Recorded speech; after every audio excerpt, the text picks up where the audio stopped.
All right. Hi, everyone. My name is Jessica Stuns. I'm one of the admissions counselors here at St. Mary's College of California. With me today, I have one of our beloved staff members, Artie Samonte, who is a double alum and one of our success coaches here at St. Mary. So he has a few slides he's going to talk through with us. Since it's a nice small group, feel free and ask questions as we go, submit questions as they come to mind. But I'm going to pass the mic over to Artie and we'll get started here. Yes, thanks so much, Jessica, and thanks so much, everyone, for taking the time to be here. I'm going to take a minute to share my screen real quick.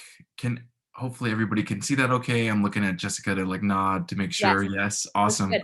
And you can still hear me, which is awesome. We're living in definitely in a brand new world for sure. And I will first and foremost say I am not the expert. I don't know all, but I definitely know a lot about how to be successful for sure at St. Mary's or at college.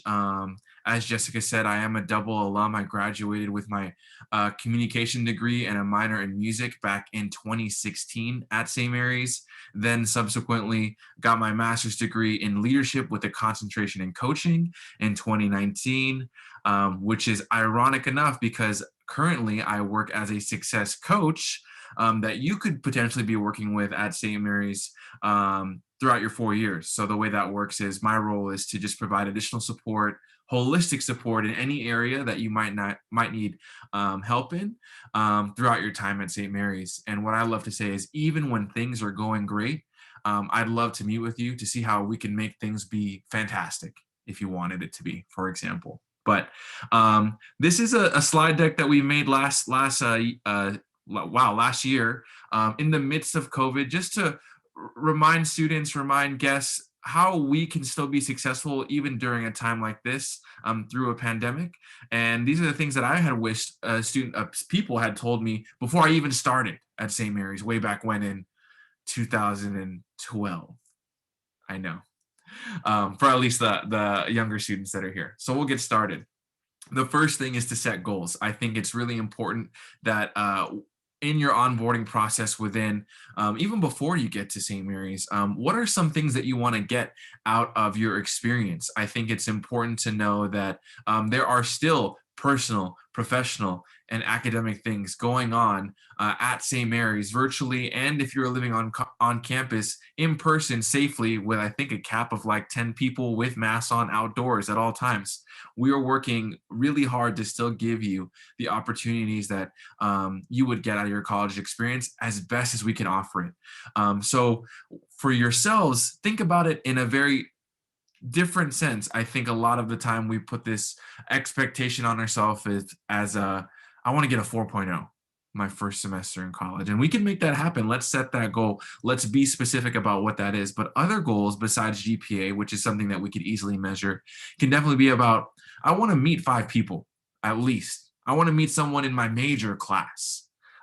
Those could be goals as well too. So I always encourage students, as you're getting into St. Mary's, think of the technical goals, the markers that you want to hit academically or maybe professionally. If you're thinking about getting a job or getting an internship, whatever that might be, there's a lot of resources to help that happen and make those goals become a reality.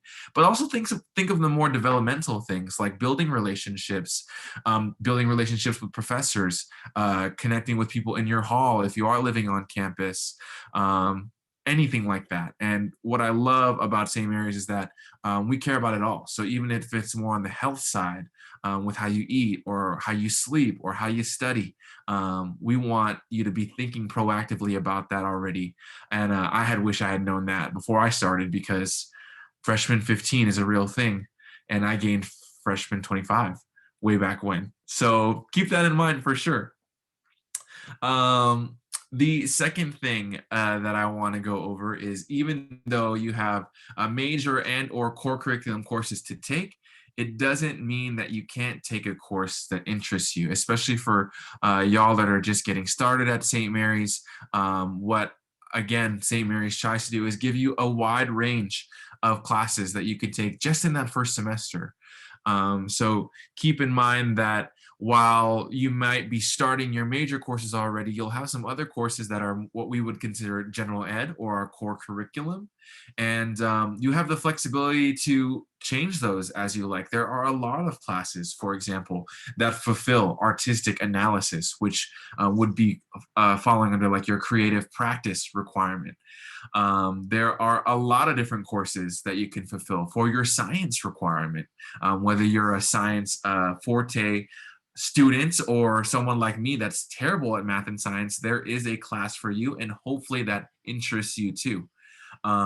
It would be remiss of me not to talk about the fact that we have January term, which is extra special. We're in the midst of it right now, where you get to take a specific course that is intentionally outside of your major and intentionally outside of the core curriculum. Things like the Harry Potter class that we always talk about. Things like I think there's a wine tasting class as well too. You got to be 21, right? And as you're starting out and you start to get connected with more staff members and other students at St. Mary's, know that that one course that interests you that's outside of your major can change a lot of different things. I want to take the opportunity to share my junior year. I needed to fulfill like a global's perspective course or something like that, or American diversity, and I took an ethnic studies class, and that immediately changed my course planning for the rest of my college career at St. Mary's. My last 3 semesters, I made sure I still had at least one ethnic studies class because that first class really captivated me. Come to find out after the fact, I was one class short of getting a second minor, but I didn't want to stay longer. We'll get into that a little bit. So know that those one course that you maybe go on a limb and take that still counts for something will make sure you graduate on time and could become a new passion that you find as you start your college career. So please be open to that on the academic sense. Um, Point number 3, things that I wish I had known is finding a community or multiple communities that you enjoy being a part of. On the right hand side of the slide here, you'll see, it could be student organizations, housing, wherever you live, if you are living on campus, the classroom community, in person or virtual, campus leadership roles, sports, if you're D1 or club or just want to do intramural when those are being offered. I love this last bullet point, etc. And why I say I love the last bullet point is etc. could be anything. That community of friends that you make because you all play the same video game, or you all like the same restaurant, or you all like the same professor. You're all in the same advising class, which is what you'll take your first semester at St. Mary's. Community is something that we highlight all the time, and something that definitely kept me grounded throughout my time at St. Mary's, and which is why it's important that we emphasize this early, because as a small college, a small university, community is really what makes the experience worth it. And there's different ways to do that, for sure. For me, from the very get-go, my community that I really fell in love with was one, the Asian Pacific American Student Association. I am full Filipino, and that community became a family to me. And second was the RA community, which would kind of fall under the campus leadership roles. An RA being a resident advisor, and the relationships I made with those friends in the RA role is kind of crazy now. Even me, what is this, 6 years, 7 years later now, now I'm like getting invited to their weddings. I am DJing. I'm a DJ. I'm DJing at their weddings. It's crazy to see, but it all starts with that one step to take, to just say hi, to sign up for something, to show up for something. And this has been on my mind all day today. How can you show up for yourself through a community, right? How can a community that you are passionate about, that might be existing at St. Mary's, be found or be created by you, that'll serve you for years to come, even after you graduate from St. Mary's? So I think that's very important to emphasize in these steps. I want to pause here and, of course, always open up. I do have a chat box open, so feel free to interrupt me. Feel free to unmute. If you have any questions, let me know, or you could put it in the chat, and I'll be sure to address it at the appropriate time. We'll move to point number 4, and if you have any questions, drop them in whenever, please. There may be a time when you feel that you don't belong at St. Mary's. That feeling is typically called the imposter syndrome. But in fact, you do belong.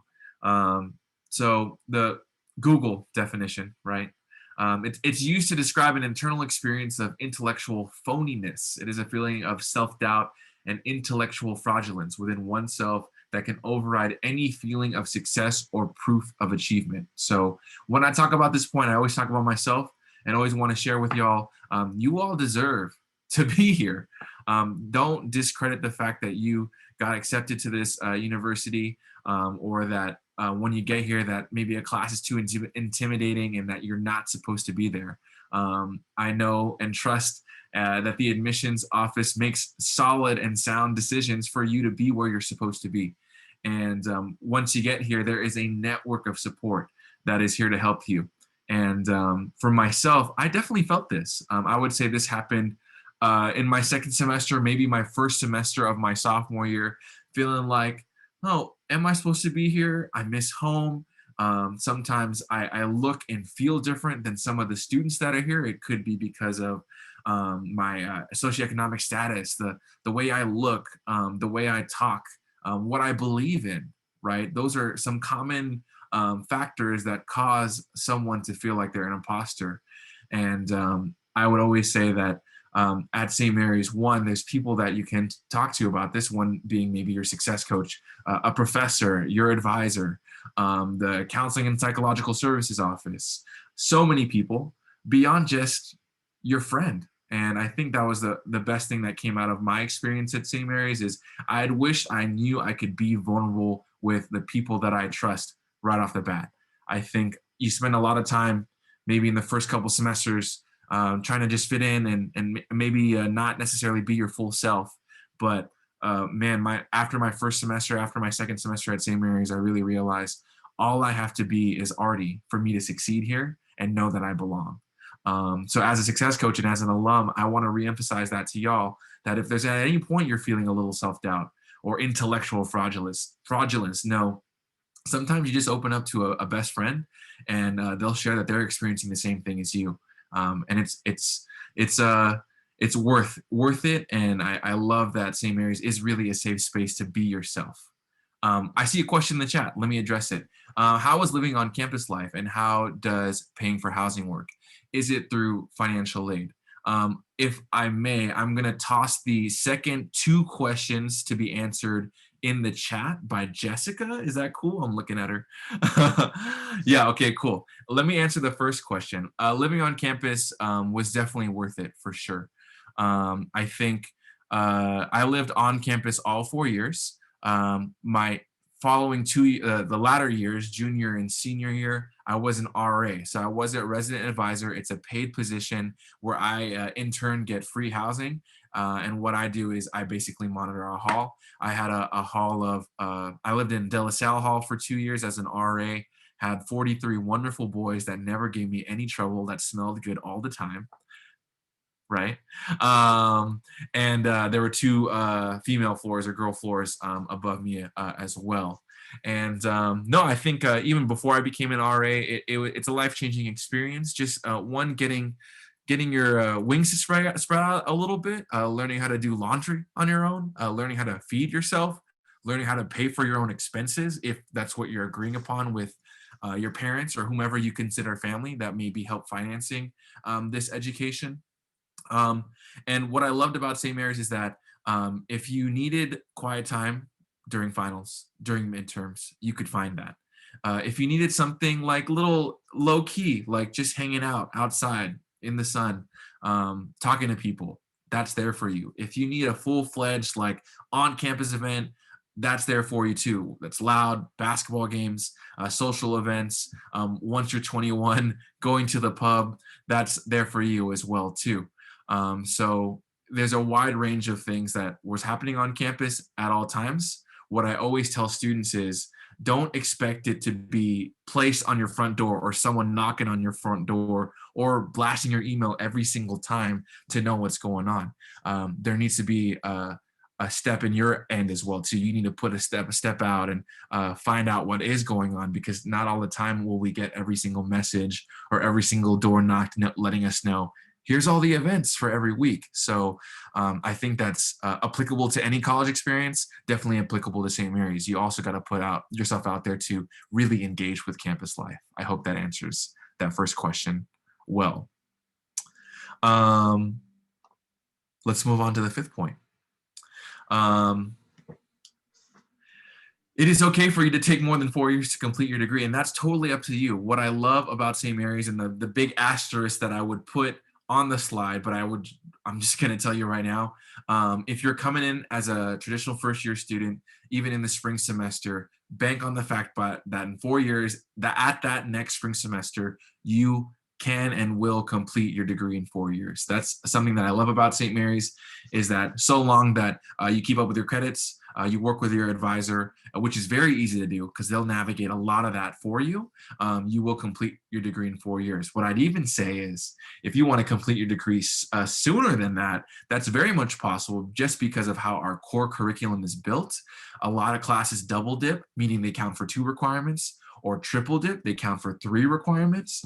So that's what's awesome about St. Mary's, is that even for me, let me talk from my own experience, I actually could have finished a semester early because I only had 2 classes left, and I had the option to take care of those credits elsewhere, and I'll get into that in a later slide.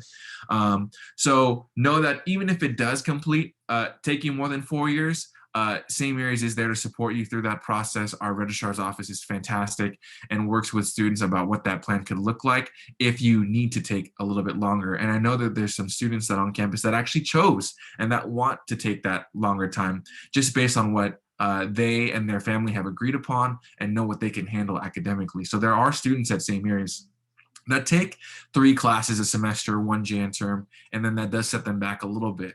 But know that as long as you take 9 classes a year, which is pretty standard for any college or university, you will complete in 4 years. So that timing is completely up to you and your family, for sure. Let's move forward to point number 6. Dabble in everything, academically and socially. This will help you understand what you like and what you don't like at an early part of your college career, and it may help you figure out what you want to do after college. I think one of the first events that I ever attended at St. Mary's was an open mic session. And yes, I was a music minor, but best believe I was not participating in the very first open mic session of my very first semester at St. Mary's. But I was so happy I attended because I just found so many other creative people on campus, and creative meaning people that write poems, spoken word, that sing, that dance, that were just talking kind of like a TED talk, people showcasing their art. And I point to that very first event that I went to pretty early on at my college career because I think it helped me even subconsciously develop my love for music even more, to the point where now as a young adult, I think I'm still a young adult. We're still young adults, Jess. Even now as a young adult, I'm now have this little side hustle of playing music, being a DJ, being a musician when I can as well too. And I really enjoy it. And you never know what that one event can do to spark another interest that you might have not known about. This kind of falls under at least on the academic side, taking a class, right? That's outside of your major or the core curriculum that you might have space for. And socially as well too, going to a different event that you might have not gone to in high school or whatever context you were coming from prior to going to St. Mary's. It really can spin you in a direction that you never expected, and can be growth and life-giving for sure. You never know. We'll keep on moving forward, and know at the end, there's 10 points here. Know at the end we will have time for much more questions if you have it. Number 7, planners will become your best friend throughout your time at college. And when I was talking to the student that made this slide, I actually was like, maybe we should cross out at college, because reality is planners will become your best friend throughout life. A lot of what I'm talking about today is so transferable to your first job, your second job, your third job, grad school, medical school, law school, whatever you might be thinking about in long term, besides your time at St. Mary's, if you are starting to think about those things. If there is any family members or guests here on this call right now, I bet you they will attest that they have some way that they have to organize themselves to be effective at what they do, either for their 9 to 5 or taking care of you as a child or whatever that may be. On the right-hand side of this slide here, you'll see that there's so many different options. And as a success coach, I work with students quite often about ways to time manage, ways to organize themselves, ways to just be better effective at reaching their goals or setting their goals. And quite often, it's a combination of these things. Sometimes it's just one of these things that works for a student, right? And speaking for myself, and I think I can pull it out here if you still see my video. This is my planner. This is a passion planner. Sorry, virtual background. This is my passion planner. I've been using a passion planner since 2015, and I have never looked back. One year I didn't use one. It was in 2018, and I'm not even gonna lie, it was the worst year ever. To be honest, in terms of my organization, meeting my goals, and know that you'll find something that works for you. There's ones that have time, to-do lists here at the bottom, open space. And what's awesome is when I'm at work, I don't use my passion planner. I use Google Calendar. So I'm somebody that uses two. Start thinking about that now. I was attending another session that was done by my supervisor, Mike Hofshire, and know that like email is the #1 way that St. Mary's communicates with students. I want to echo that meaning maybe you even want to put in your planner, in your whiteboard, in your appointment book, in your Google Calendar, check my email. My professor might have emailed me something, especially during a time like this where a lot of our education, a lot of our connection is happening virtually. Hopefully that made sense. If there's any questions again, please let me know as we approach the last couple points here, and we'll wrap things up and open it up for questions officially at the end. Textbooks can be expensive. Save money by looking for alternative ways of purchasing textbooks. These could be renting, borrowing from libraries, purchasing from peers, e-textbooks, etc. I love etc. because, man, there's so many ways to be creative about finding a book.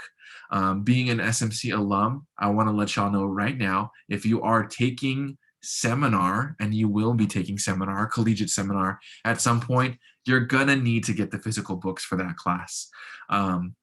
There's so many times where they want you to reference a specific page, a specific quote, and they want everybody to literally be on the same page in the class and where you're reading. So know that that's where maybe you will be asked to actually purchase physical books. But for other ones, the options are endless. And underutilized resource, I'm giving y'all a secret right now, an underutilized resource that's being provided, that's usually provided from the library, especially once we're out of this pandemic, is you could actually borrow a textbook from a library for a 2-hour time period. So if you need a textbook just for a class that day, you could actually just get it loaned out for about 2 hours when you're in class, and even sometime afterwards to write down some more notes. And what's great is if no one asked to use that textbook after you, you can renew it again and keep it longer and use it to study and do your homework right then and there, right after the class. So there's a lot of different ways to be creative about textbooks. Start thinking about that now. Start having conversations with your family about that now, about how you want to tackle those things, because that textbooks are the #1 one of the #1 factors in terms of cost that you all can potentially control while you're in college. I've seen students get real creative and even split the book with someone else. That is a lot of extra coordination, but if it's worth it, go for it, for sure. Point number 9, take approved courses through your local community college during the summer. This can help save your money, core curriculum and or other approved requirements. This is definitely a life hack. And if you do want to finish early, something that you can do really early on. As a success coach, I would recommend, if this is something that you and your family are considering, do it early. Because once you get into your upper division courses, meaning more difficult kind of later into your academic career, it's harder to take care of those courses at a local community college over the summer, because typically the institution, St. Mary's, wants you to take those upper division courses at St. Mary's. So early on, if you have the opportunity to do that, do so. I wish I could have done that with my math requirement, just to be honest. That wasn't even an option that was put in my head early on, and would have saved me a lot of stress and a lot of time early on in my college career if I had known, oh, I could just take another college, another math course at a local community college. And along with that, the most common tip that I always tell students is, if you weren't able, for example, to get your language requirement waived through your previous education experience, either at a high school or a local community college, wherever you're coming from, this is probably the number one option that most St. Mary's students will take in regards to utilizing a local community college, or even, or even online classes as well too. These could be most commonly BYU. They offer a lot of online courses, and ASU, which I know our registrar's office will gladly take because they are accredited and approved, and have been by our institution many times every semester even. So if this is something that you're considering, I wish I had known that before I started. It could have saved me a lot of time with my math, and maybe it could save you a lot of time with whatever that subject is that you might want to take care of when you don't have to worry about 3 other classes. And that's, I think, another huge perk about thinking about utilizing your summers if you don't have other stuff to do, and be a little bit productive for sure. Last but not least, you pay for the services on campus, so please take advantage of them. One of them being, hey, you're looking at them right now, your success coach. Through the tuition that you provide, St. Mary's provides a lot of different resources that, like I said earlier, typically get underutilized. That could be, 1, your success coach, 2, the library's book services or databases and articles that you don't have to pay for on your own. You could get that on your own for your research. That could be the Career and Professional Development Services Office, the Student Involvement and Leadership Office, the Intercultural Center. There's so many services that are on campus that I want to make sure students know about, so that you could use them, because you don't go to St. Mary's to not take advantage of the network that's there, and the services that are there as well too. So please be sure to take advantage of them. We want to meet with you. We want to work with you. That's why we choose to work at St. Mary's, because we know that we're working at an institution where not only you're not only just some number or some student that I know, you're a student that I get to work with, develop, set some goals for, help organize, help get that internship, help get that first job, help make sure that they're making the connections that they want to make, even while they're at St. Mary's. So there's a lot of them. Obviously, my favorite one is myself, or my office, which would be the Student Engagement and Academic Success Office, where the success coaches live. If you are a first-gen student, your success coaches live in the High Potential program as well too. So there's a lot of different resources that I want to make sure I echo. Look out for them. Even if you don't need them at the moment, you never know in a future semester when you might need them again. So please be on lookout and take advantage of them. I have one last slide that just has our generic contact information. I will put my personal contact information in the chat as well too, if you want to reach out to me directly, and want to officially open it up for questions if you have any. Hopefully that was helpful. Thank you, Artie. As Artie mentioned, he's going to be dropping his contact information. We already have a lot of thank yous coming in. Feel free and submit any questions that come to mind, and we'd be happy to answer them. However, if you're zoomed out for the day, you're welcome to leave too, if that is what feels best. And you always have our contact info if any other questions come up,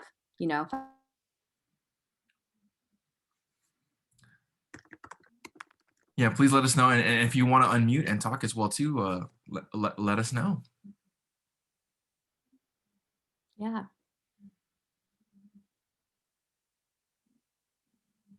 Thank you, Sebastian. I think Olivia already hung up, but thank you, Olivia. I'm seeing thank yous. Thanks, Francesca. Thanks for your time. Thanks, Monica.